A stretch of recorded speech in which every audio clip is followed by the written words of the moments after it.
All righty, thank you very much. And just a quick note on programming this weekend.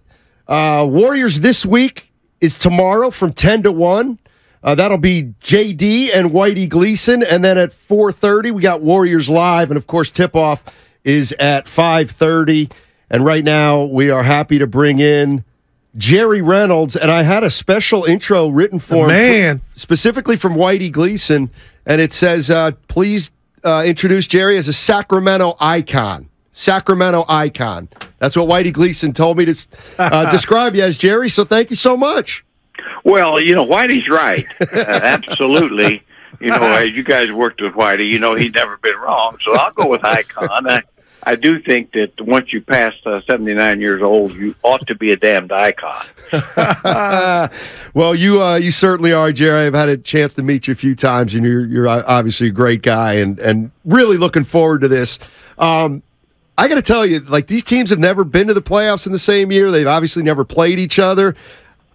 I'm not quite as old as you, but this has got me excited. I think it's going to be a lot of fun, and I think there's going to be stuff that happens that we kind of can't foresee that may lead to, a little bit of a rivalry in the future, maybe. Well, I hope so, and I think so. I think it's just going to be a great series. There's so many storylines in it that you wouldn't normally always have in a first-round series. But as you said, I think the key is that obviously when the Kings were very good, the Warriors were very bad, and then obviously during this Warriors dynasty, which it really is, the Kings have been terrible. So, will this be the first of many years where both are serious contenders in the West? I think so. I think the Warriors certainly have got as long as Steph Curry can pull on some shoes to wear to play, they're going to be a threat because he's one of the all-time greats, and certainly I think with Mike Brown and this fairly young Kings team, they should be there for years to come. Jerry, I want to take you back to last season before Mike Brown was announced the head coach. When you saw what the Kings were and what they had at their disposal in regard to the young players, Mike Brown comes in here and bam, 48 wins and you're the third seed. Sacramento is rocking. I got to ask you, Jerry, how surprised are you that it happened this fast? Extremely surprised. I don't know Mike personally, but I have a lot of friends that do know him, and everything. I've never heard a bad word said about him as a person or a coach, and so I knew he would likely be the right fit, but I didn't see 48 wins. I was kind of like a lot of Kings fans, which I am now, is hoping to maybe get in the play-in, really. But he just has done a masterful job, creating a really a strong offensive team, and just getting everything to fit using Sabonis and Fox so well, and then getting guys to fit around them. It's been remarkable. Clearly, he's Coach of the Year. Yeah, you're listening to Jerry Reynolds, former Kings coach and GM, longtime television analyst. I want to ask you a little bit about Sabonis. Obviously, he's probably going to be guarded a fair amount by Looney and Draymond Green. But the question I have for you, Jerry, is what happens? Are the Warriors going to be able to guard him at all with a small, like a Gary Payton II or a Andrew Wiggins, or over time will he wear those guys down? Well, I think you're going to have to put some muscle on him for sure at times. The one thing about Sabonis is he's really not looking to score all that much. I mean, he gets his 18, 19 points just because he's really good. I've always said the only flaw I see in him is he's too unselfish. He'll turn down scoring opportunities to find teammates. So, I think if I were the Warriors, I would say between Draymond and Looney, I think they can do a good job to where he's not likely to go for much more than 20 points because he just doesn't even want to. Jerry, let me ask you this. I know these guys are NBA players. They're young, grown men. But from a Sacramento Kings standpoint, do you think there will be that element of De'Aaron Fox looking at Steph Curry and Clay and Dre, knowing that they've done it 4 times.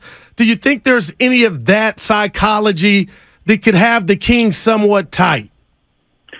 I think so. I think that's a legitimate question. I mean, to not know what's, certainly as young players and not been in the playoff, Fox hasn't, and he sees what these guys have done. You've got to be a little bit in awe of them, and now you're on now.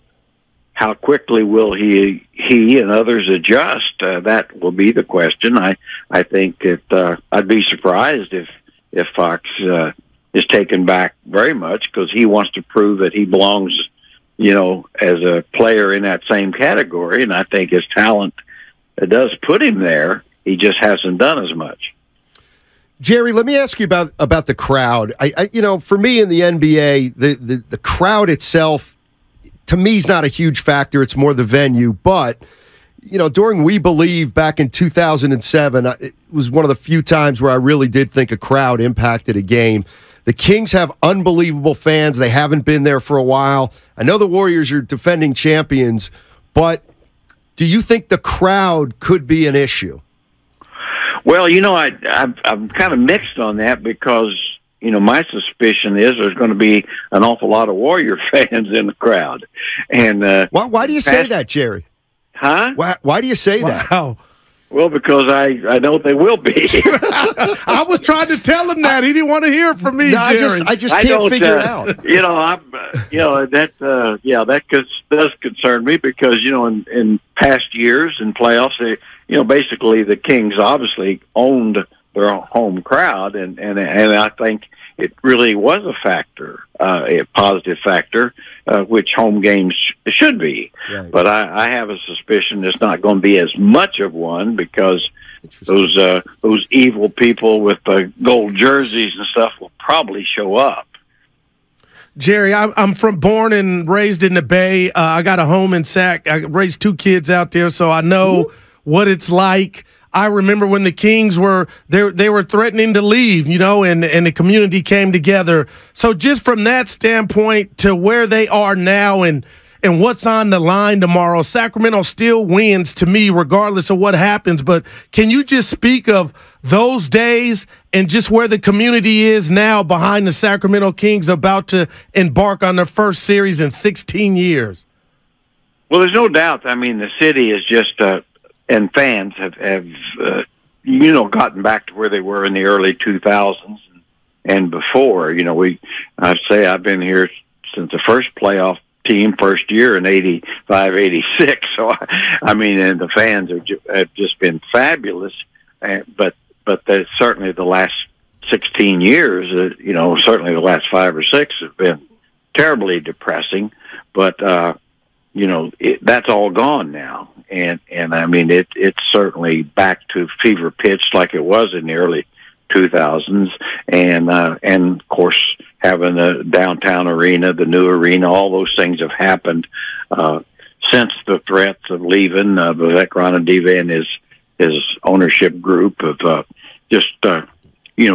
turned the city around downtown. It's just simply a different experience than what it was years ago when the arena was out on the edge of town. I thought as a basketball experience, Old Arco couldn't be beat. It was the noise level and the closeness of the fans to the action. There was no place quite like that. So having said that, I think the home court is a little less advantage at Golden One, even packed with Kings fans, as opposed to being packed with those others.